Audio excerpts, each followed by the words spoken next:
మనమైతే ఏం చేస్తాం, అసలు డబ్బులు మానేసి నెట్ బ్యాలెన్స్ చేయించుకుని రాత్రులు నిద్రకుండా కొడువేయాల కళ్ళెట్టుకుని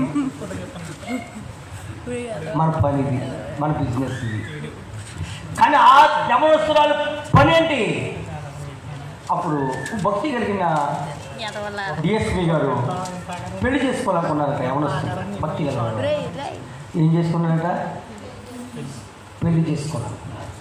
పెళ్లి చేసుకోవాలనుకుని వాకప్ చేస్తే భక్తిగా అమ్మాయి కావాలంటే కాలేజీలోనే భోజనం మానేసి కొన్ని ఆత్మలు రక్షించిన ఒక అమ్మాయి ఏందండి భక్తిగలు కావాలంటే పరిచయం చేశారు, చేసుకోవడానికి ఇష్టపడ్డాడు, చేసుకున్నాడు. ఈరోజు చెన్నైలో ఒక చక్కటి సొంత ఇల్లు ఉందాలకే ఉన్నతమైన స్థానంలో దేవుడు పెట్టడం వల్లనే ఈరోజు ఆ చెన్నై ఎవరు వెళ్ళినా అక్కడ మీటింగ్ పెట్టడానికి ఎక్కడికి వెళ్ళినా ఎవరికి గడపం చేయాలి?